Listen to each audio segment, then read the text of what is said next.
Hey yo yo yo, salut les turfeuses, salut les turfeurs, bienvenue pour un nouveau pronostic de Benoît Requin. Ok, place au pronostic du quintet du mercredi 25 décembre, direction Paris-Vincennes pour le prix de la Touraine. 3 attelés, 2700 mètres, 15 partants Carlas et non partants, réunion 1, course 4, indice de confiance 2 sur 5. Petit retour sur le quintet de ce lundi 23 décembre. Dans mon pronostic, je vous ai donné une base en béton. Les 3 premiers chevaux de mon prono sont dans le quintet. Je vous ai donné le couplet gagnant placé de As, ça fait plaisir. Et pour les VIP ce lundi, on a du ticket tiercé Horde qui est passé. Il a fait 288 € dans l'ordre. Le tiercé, ça fait plaisir. On a aussi du ticket Quarteord qui est passé, il a fait 1480 € dans l'ordre, ça fait plaisir, félicitations à ceux qui l'ont chopé. On a aussi du ticket Quintet des ordres qui est passé ce lundi, du ticket couplet gagnant placé, du 2 sur 4, ça fait plaisir, il y a des résultats. On continue comme ça. Et cette vidéo, j'attends avant l'arrivée du quintet de ce mardi et je reviendrai dessus demain. Ok, c'est parti, on commence le pronostic et on commence avec le numéro 1 qui est non partant. Donc on passe direct au numéro 2. Espada et on écoute Loris Ferro. Bonjour Loris. Si, bonjour. Espada, il a gagné de bonnes manières de reprise en Suisse.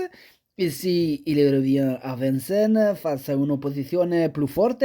Il a bien travaillé, mais il se présente à un peu plus d'un mois. Il peut manquer d'un peu de rythme. Et oui, il aura des courses plus fermées ensuite. Ici, on va essayer d'accrocher un petit chèque en courant à l'économie. Ok, en courant à l'économie, pourquoi pas un petit chèque, hein, Loris Ferro. Ok. En tout cas, moi, il m'intéresse pas ce numéro 2. Vraiment, je les ai presque tous préférés à lui, hein. Voilà. À la rigueur, je l'ai mis avant-dernier, pour être honnête. On passe au numéro 3. RS Dorial Mail et on écoute Hansen Eric Bondo. RS Dorial Mail a effectué sa rentrée à Trévise avant de rejoindre la France. Il paraît bien à l'entraînement et affiche de la dureté. Il faut que j'apprenne à le connaître davantage. Ici, ce sera un bon test pour le juger. Je le défaire des 4 pieds, ce qui n'a jamais été encore fait. J'ai hâte de le voir courir. Ouais, j'ai aussi hâte de le voir courir, mais pas de le voir terminer à l'arrivée puisque je l'ai pas retenu. C'est un regret, c'est mon deuxième cheval de complément en 4 non partants. Attention, il est ouvert ce quintet, hein, indice de confiance, je le rappelle, qui n'est que de 2 sur 5, hein, donc c'est pas beaucoup. Bref, on passe au numéro 4, Empire As, et on écoute Nicolas Bazir. Empire As manquait d'une course lors de sa dernière tentative et a dû se contenter de la 4e place. Avec ses gains un peu élevés, il n'a pas eu beaucoup d'engagement et n'a pas pu courir régulièrement. Il sera plus affûté cette fois. Il n'a pas une grosse marge de manœuvre, mais il est en mesure de jouer les premiers rôles d'une telle épreuve. Ouais, dans ce lot, il peut faire très mal. D'ailleurs, je l'ai mis carrément deuxième, hein, donc j'y crois dur comme fer. Bref, on passe au numéro 5, Eland, et on écoute Vitale Ciotola. Bonjour Vitale. Si, ciao. Eland s'est encore élancé au galop au début du mois. Il sera cette fois muni d'une martingale et confié à Franck Ouvry. Ses moyens ne font aucun doute, il a très bien travaillé. Cette course me paraît ouverte, mais il y a 2 ou 3 clients comme Express Dark et Empire As. S'il se lance correctement, il peut terminer dans les quintés. Il peut terminer dans le quintet, nous dit Vitale Ciotola. Moi j'y crois pas, ce numéro 5, hein. Je ne l'ai pas du tout retenu, je l'ai même rayé. Bref, on passe au numéro 6. Tu restes avec nous, Vitale? Si, bien sûr. Oui, parce que tu nous présentes aussi le numéro 6. Pardon. Numéro 6, hein, Emiro Clémar. Si, c'est ça, c'est Emiro Clémar. Il est parti au galop lors de sa dernière course. Il est ramené travailler à Vincennes la semaine dernière. Il lui a fait prendre 2 fois une dizaine de départs, hein, pour voir.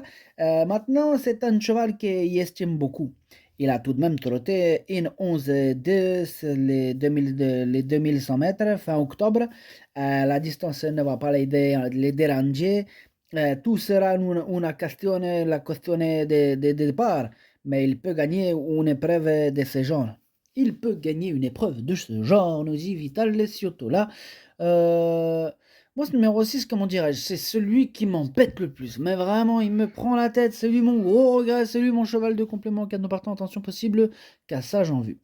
On passe au numéro 7, Espresso Italia. Et on écoute Pietro Gubellini. Bonjour Pietro. Sì, ciao.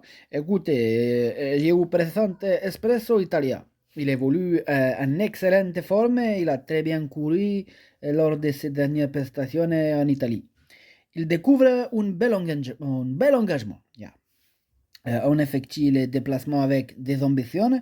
C'est une première avancée, mais il n'y a pas de raison qu'il ne s'y adapte pas. Il y a de bons Italiens au départ, mais il doit bien courir. Il doit bien courir, nous dit Pietro Gubellini, et on le remercie pour ce commentaire. En tout cas, ce numéro 7, moi je ne l'ai pas retenu, mais c'est lui le chef et le capitaine de ma petite liste des possibles casseurs de tickets repérés. Attention. On passe au numéro 8, Kaiser de Mortre, et on n'aura pas les commentaires de l'entraîneur. C'est Milodrog Ponchik qui est parti pêcher avec Damien Beaune sur le gros bateau de Captain Ian Barbaro. Captain Ian Barbaro, bref, amusez-vous bien. Alors, ce numéro 8, lui non plus je l'ai pas retenu, lui aussi se retrouve sur ma liste en plein milieu de celle-ci. Ma liste des possibles troubles faits. On passe au numéro 9, étranger joyeuse, et on écoute Andrea Gusinazzi. Bonjour Andrea. Si, ciao.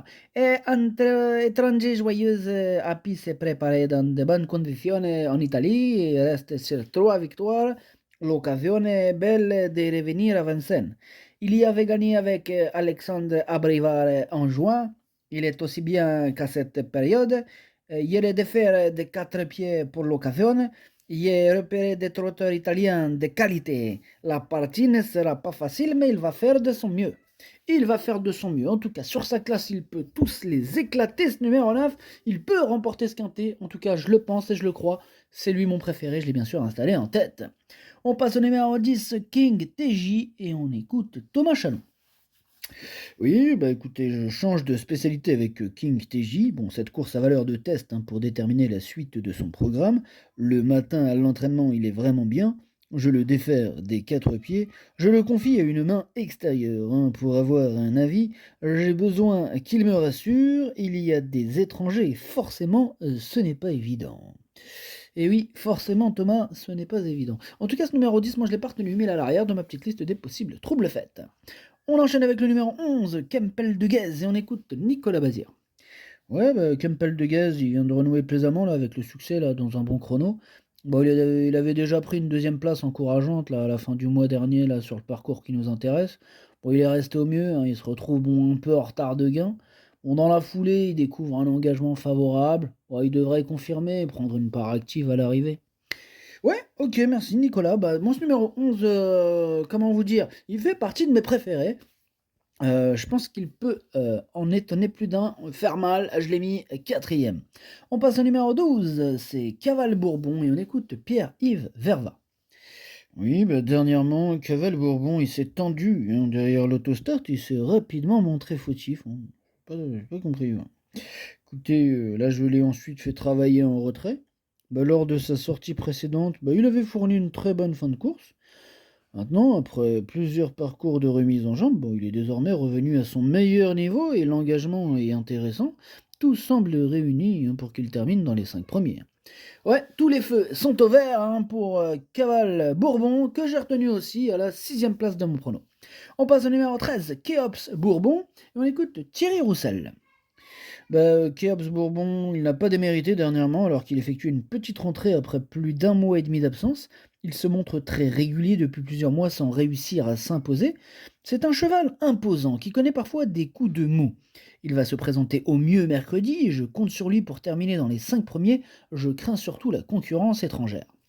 Ah, Kéops Bourbon, moi j'aime bien celui-là, c'est un bon morceau, c'est le bon cheval. Il arrive, tu peux pas le rater, quoi. Ah ouais, il est beau, il est beau. Il est beau, ce cheval, vraiment. En tout cas, moi il me plaît bien, en plus d'être beau. Je l'ai gardé. Je pense qu'il peut terminer dans le quintet, parce que c'est bien d'être beau, mais ce qui nous intéresse, est-ce que tu vas finir à l'arrivée ou pas? Oui, je le pense, je le garde en bout de combinaison. On passe au numéro 14, Express Dark. Pardon, on a été coupé, Hanson Eric Bondo, donc Express Dark, le numéro 14, j'ai dû mettre pause, donc voilà. Alors, on t'écoute. Oui, bah, Express Dark, il a gagné de bonne manière pour son retour en France. Il a eu le temps de récupérer de ses efforts et va se présenter dans le même état de forme. Bah là, il découvre un bon engagement. Bon, faut se frotter à quelques trotteurs italiens, mais il peut poursuivre. Il peut poursuivre, nous dit Hanson Eric Bondo. Bah, ce numéro 14, moi je pense aussi qu'il peut poursuivre, en tout cas, une place sur le podium me semble tout à fait possible. Je l'ai gardé en 3ème place, donc Faites très attention, ce numéro 14, il peut faire très mal. Bref, on passe au numéro 15, Killer for Lova, et on n'aura pas les commentaires de l'entraîneur, on l'a dit tout à l'heure, c'est Damien Beaune qui est parti pêcher avec ses amis à Mestobéen. Bref, ce numéro 15, lui aussi, j'y crois, je l'ai gardé en toute fin de combinaison. Et on termine avec le numéro 16, The Lion, et on écoute Björn Goop.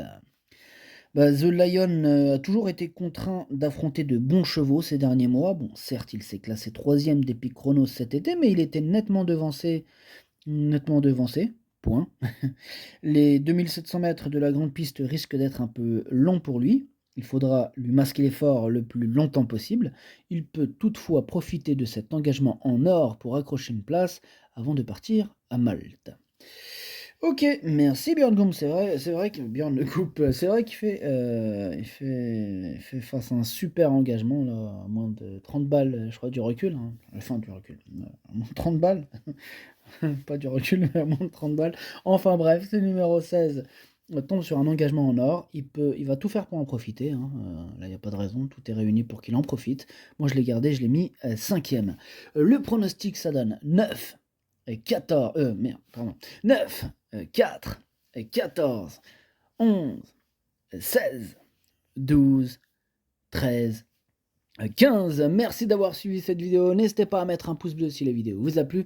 Pour accéder à tous mes tickets pour la course du Quintet, rendez-vous directement en description de la vidéo. À jouer avec modération. Bonne chance. Passez de bonnes fêtes de fin d'année. Ciao. Chopez-le-moi avant. Bah oui, oh, ouais, je me mélange aujourd'hui. Chopez-le-moi. Ciao.